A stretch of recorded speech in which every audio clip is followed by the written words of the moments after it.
It's me, Ira, and welcome back to my channel. Ayan, for today's video guys, gusto ko lang i-share sa inyo yung aking experience na nahack yung aking Gcash account, email address, at the same time, parang nahack din yung aking mga credit card. So, ayan, gusto ko i-share sa inyo to kasi napaka-importante nito guys. Lalo na ngayon ay ginagamit natin ngayon ang mga mobile apps na to para pang payment sa iba't ibang bills na kailangan nating bayaran. So, and guys, this is based on my experience, guys, na-hack yung aking Gcash account.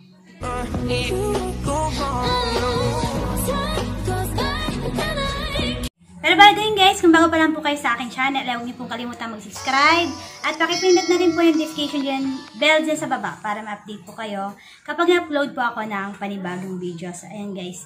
Ang topic po natin ngayon is ano ba yung maaari nating gawin once po na-hack yung ating Gcash account at paano ba yung proseso ng pag-retrieve or para maibalik sa atin yung cash na wala sa atin o para mas-safety yung ating mga mobile mga apps na ginagamit natin, ma-secure na walang makuha pa mas malaking halaga sa account natin, savings account, credit card, or sa Gcash account or sa other payment channel natin. So, like Paymaya and others, marami pa pong iba.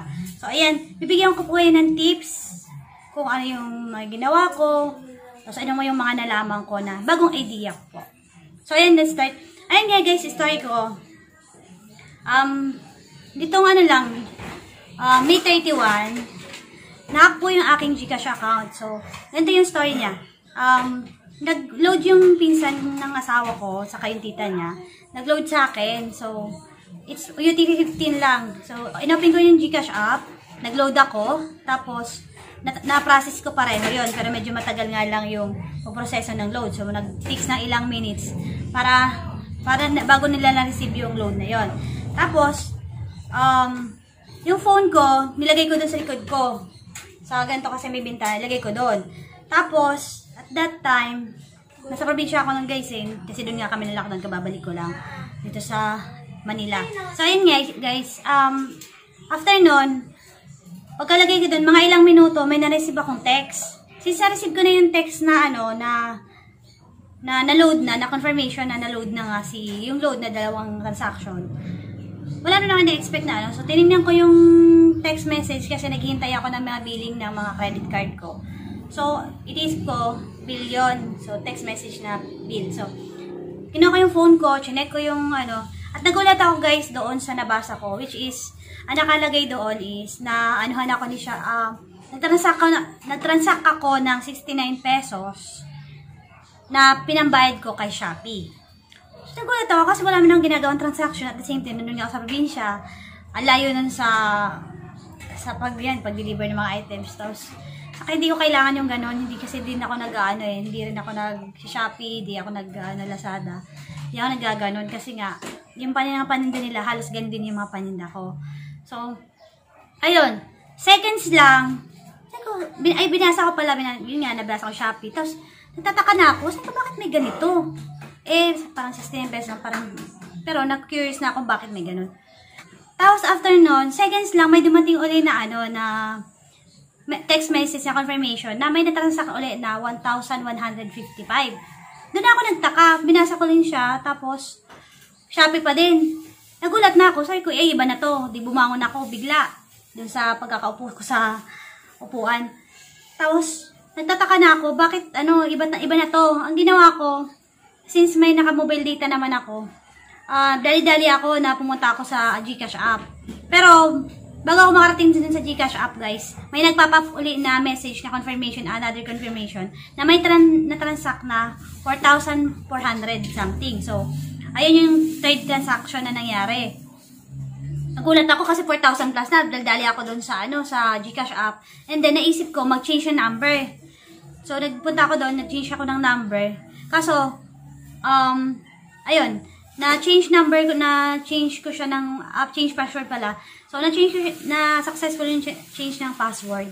Tapos, pagkatapos nun, may transaction ulit na, confirmation ulit na, 245. kahit na change ko na, so di ko lang alam, baka nauna na kasi yung ano, nahuli lang, na late lang magdumating sa akin yung confirmation. Kaya, na-transact niya pa rin yung 245. Tapos, ay sabi ko, ano talaga to, grabe, ang laki na ng halaga na to, na halos matataranta na ako kasi alam ko na nahack na yung account ko sa ano ko kasi hindi na biro yung halagang nakuha So, pag-check ko dun sa Gcash ko, na-change ko naman na siya ng password. Tapos, may natitira siya guys na ano, 494. So, naisip ko, sabi ko, ubusin to. Yun na yung natitira. Wala nang iba kasi nasa 6,000 plus lang yung naman ang account ko So, buti nga hindi pa makapag-deposit yung mama ko kasi sabi ko, yung pera ko, ilagay dito kasi ibabayad ko sa mga bayarin ko. So, hindi pa nila napapadala sa akin yung pera. Kaya yun lang din yung laman ng account ko na yun. So, maraming pasalamat ko din na kahit paano nahack yun, hindi pa rin naman ganun kalaki yung nahack.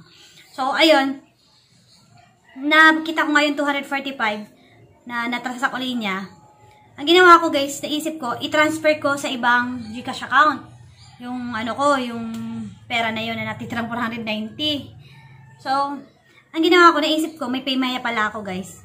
Yun ang naano ko, yung kabisado ko yung number kasi number ko din yun Yung mga saya sa kahipag ko kasi sa mga kapatid ko, hindi ko na alam, hindi ko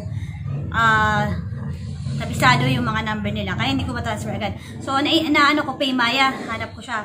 So, doon ko siya transfer guys, yung natitirang 490. So, ayun, yung successful man yung pagbaano, hindi na ako naunahan. Kasi siguro, ayun, successful na yung ano ko. Hindi niya wala na siguro sa ano niya yung, ano ko, kasi na-change. MPIN ko na nga siya, password dun sa Gcash account.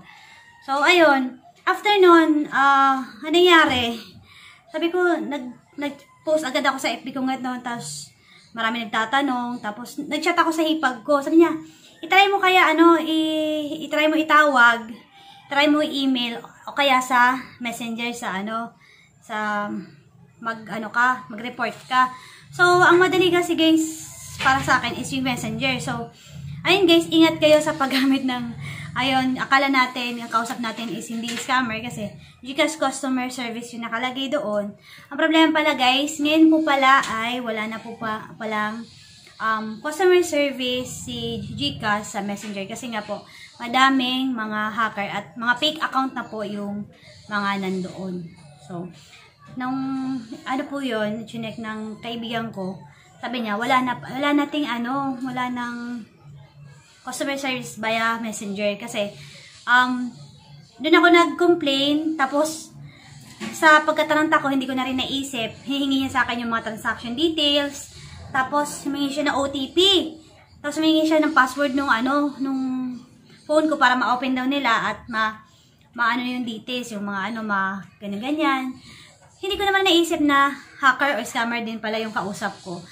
Sabi niya sa akin, mag-load ka ng, since per peso na lang yung laman nun, sabi niya, loadan mo ng 500 para ma-confirm ba na, parang gano'n yung sabi sa akin,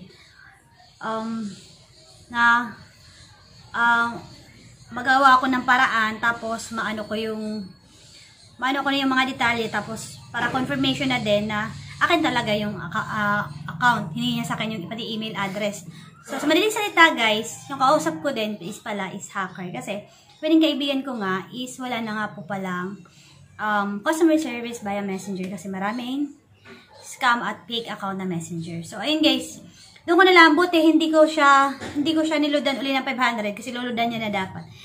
Yun ang sabi niya, wag kang scammer din siguro yan. Tingnan natin kung mayroong Nung nag-PM sa kanya yung dati, nag-report kasi siya dun sa messenger din. Ang reply sa kanya, wala na nga silang ganon, offers via messenger. Tapos, hindi niya na ako niloadan. Tapos, ginawa ko ulit, pumunta ulit ako dun sa Gcash app ko. Nag-change ulit ako ng MPIN kasi nga po, naibigay ko doon sa messenger yung MPIN ko at saka OTP. So, nag 2 times akong pabago-bago uli ng para hindi niya na din ma-open yung Gcash account ko. Tapos, ang problema doon sa Gcash account ko, sabi ko, pag na-open kasi yun, doon kasi ako nagbabayad guys ng mga bills ko.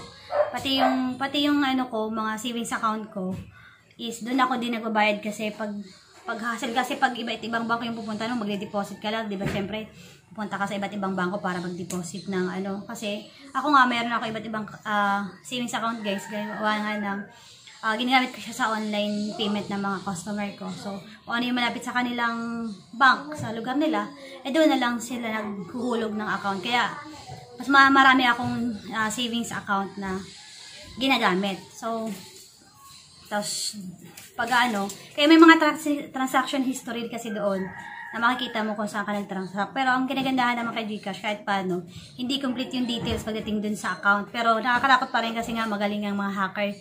Since na-transact niya yon sa Shopee, ibig sabihin, pati yung 3-digit dun sa card ko, sa GCash card, is nakuha niya pa rin. At pati yung password at lahat ng details doon sa ko. Kasi pati yung email account ko guys, is nabuksan niya kasi may mga nabago doon na pati yung profile na bago.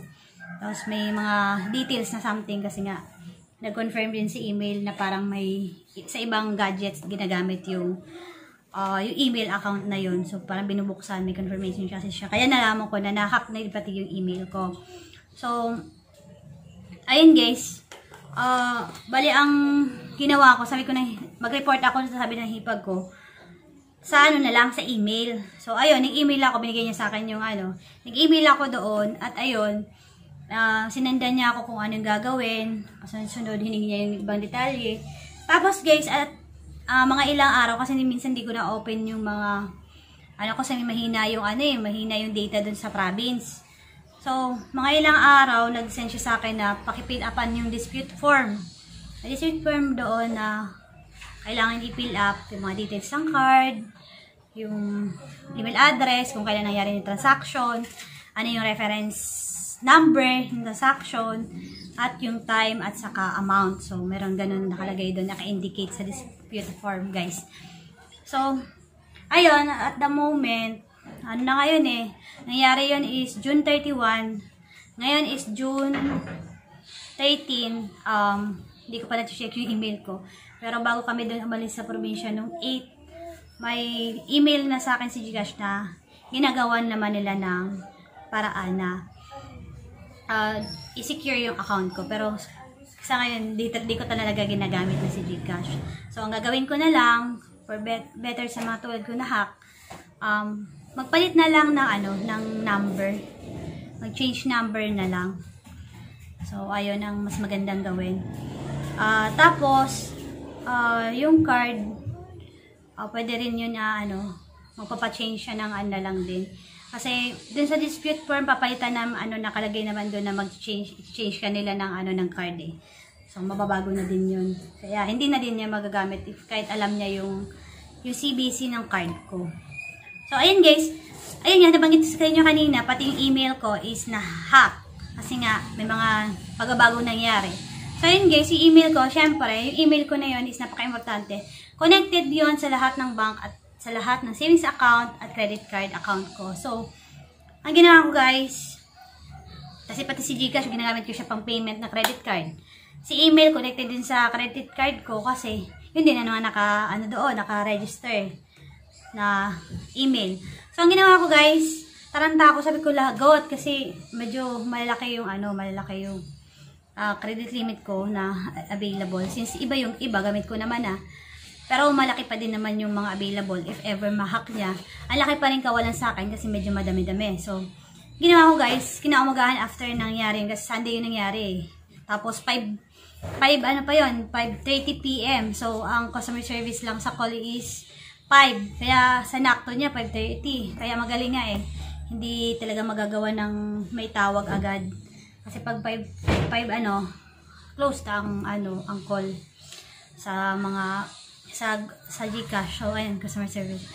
So, ayun, ang ginawa ko guys, itinawag ko sa lahat ng bangko. Kasi dun sa province, limited lang yung mga bank. So, yung available na bank doon, pumunta ako. Tapos, dun ako mismo tumawag sa kanilang branch. Pagdating dun sa credit card. Pero yung savings account, pinablock ko sa kanila. Tapos, nag-change ng number. Tapos, change ng email. Nagpa-change ako ng email. Tapos, ayun, may new card akong parating. Naka-address nandito sa Manila kasi nga, may balak na talaga kami bumalik ng Laguna nung time na yon. Sabi ko, dito na i-deliver. Kasi dito naman talaga yung address ko. So, ayun. Yung mga credit card naman guys, kailangan pa yung itawag. So, tinawag ko siya, tinanong ko kung may mga transaction na nangyari within that day, within that month, if ever. So, ang kinagandaan naman doon is walang transaction na na-detect yung mga customer service na kausap ko. So, pero for security purpose pa rin guys, pinablock ko lahat halos ng card na hawak ko. So, ayun. Pagdating naman sa card, yung blocking naman, tatanunggan lang yung details, kung bakit may pa-block, ano. Ang kinagandaan sa lahat ng natawagan kong bank, BPI, Metro, PNB, saka ano ba yung iba? RCBC. Ayun guys, ang maganda lang, si RCBC kasi si RCBC, pag pinablock mo yung card due to hacking nga ba, may responsibilities na nahack yung ano mo, mahahack. Ganon. Due to walang charge fee na ibibigay sa'yo sa pagpapalit ng card. Pero yung ibang bank na nabanggit ko guys, may change card siya na bayad na 400 pesos. So, kung madami yung card na papablock mo, magagastos ka pa rin. Pero, mas okay na din yun yung 400 pesos na, kaysa mag-risk ka ng ilang thousand o libo na halaga ng pera. Once namang block, mahack yung mahack yung iyong account or credit card. At kaya yung mga savings account natin. So, ayun. Medyo mahirap tumawag doon guys kasi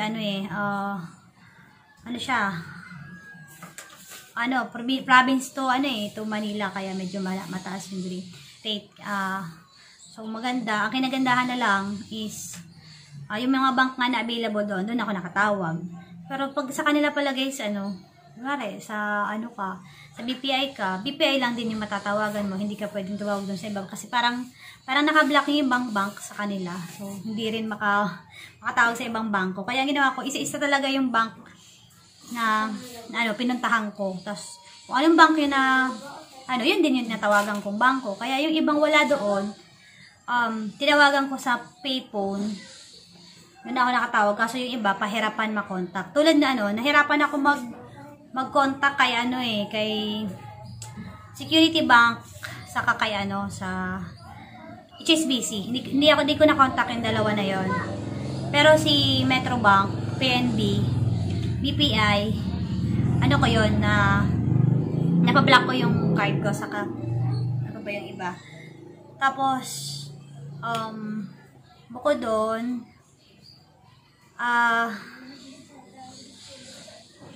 hindi ko napablock si Citibank kasi ang kinagandaan ni Citibank doon sa kasi niya sa mobile apps niya sa Play Store. Meron akong Citibank na apps. Ang kinagandaan niya doon, meron siyang lock or unlock yung card mo. Pero yung iba kasi wala. Yung ibang credit card, wala siyang ganon na offer. Kaya, kailangan mo talaga siyang itawag doon sa bank para ipablock yung card mo. So, yun, change na lang ng card. Tapos, hintayin na lang yung pagdating. Usually, dun sa mga bank na kausap ko guys, sa mga credit card, 7 yung iba naman 7 days to 10 days, yung iba 10 days to 15 days, tapos pwede pa daw mas matagalan siya depende sa pasok na ng mga tao due to our sa pandemic na ito na nangyayari sa atin. So limitado yung kanilang manpower or so ayan. Ang ginagawa guys, ito, may dumating sa aking LBC. Bali, pagdating namin dito sa Laguna noong 11, may LBC na dito kasi may tao ko din pinatira sa bahay namin. Siya yung nagtingin-tingin sa bahay. So, nakita ko to dun sa baba. So, ayun, sabi ko, baka ito. Ito na yung isa sa mga kapalit ng card ko. So, di ko alam kung sino yung nauna na nagpadala. So, ayan, buksan natin. Ang una nagpadala ng card. Or, di ko alam kung kapalit ito or other offer ito sa akin na card ni kung ano-anong klaseng card guys. Minsan kasi may nadating na lang na card na additional card mo kahit meron ka ng card na gano'n. So, minsan sa isang credit card, dalawa na yung pag maganda yung transaction mo kasi sa kanila, Offer lang sila ng offer. So, ayun. Ayan guys. Akala ko Metrobank kasi nga black yung ano niya. Black yung cover niya. Dito sa labas, hindi mo siya makikita kung anong bank. Pero ito, lumabas na yung papel. Ayan. Si JCB, ibig sabihin si RCBC po ito. So, ang bilis. So, tumawag ako 2. Tapos, 11 kami dumating. Nandito na to. So, di ko lang alam yung exact ano niya. Exact date niya na dumating dito sa bahay ito. So, ang bilis pala. Hindi ko na natanong doon sa nagtanggap kung kailan na-receive nila. So, ito. Kailangan ko pang itawag siya para i-activate ulit. So, same process guys.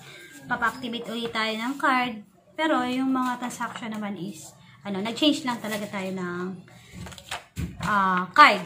Para ma-save yung paggamit. So, ayan. Ito pala si ang pinakamabilis. So, kay RBC talaga ako believe kasi, ayan, bukod sa wala siyang charge sa pagpa-change ng card, mabilis pa yung delivery niya. Sa dami ng pinablock ko, ito yung pinaka-una-unahan dumating. Ayun naman guys, i-share ko lang din yung sa email. Since nga, nabanggit ko na kanina, paulit-ulit, na para na-block din, may nabago. Ayun guys, ang ginawa ko na lang, meron naman security, si email. So, punta tayo dun kay Google, may mga settings doon na babaguhin mo for security purpose. May pwede kang mga baguhin doon na details. Tapos, may mga gamit naman tayong application na para mas secure. Tulad ng mga pamblock na mga hacker or may mga application na gano'n. So, kailangan install kayo ng mga na mga ganong application sa phone nyo. So, ayun guys, sana ay meron kayong natutunan sa vlog ko na to. This is just an information na maaari nyo maging gabay sa tulad ko naman na hack yung credit card, yung inyong mga GCash account, or anything na may kinalaman sa pera. Kasi ngayon, due to sa hirap ng buhay siguro ng tao, ay talagang marami na nakaisip na gumawa ng masama.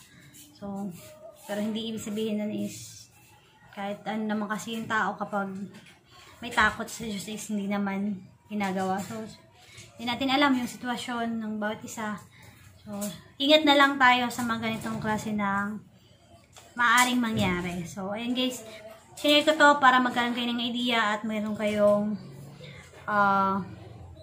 maging impormasyon na pwede nyo maging kung ano yung dapat nyong gawin sa mga ganun sitwasyon. So, ayun guys, thank you for watching this video. Stay safe po at sana ay wala sa ating ma-hack or mga pera dahil sa sobrang hirap po ng sitwasyon natin ngayon. So, ayan guys, thank you for watching this video.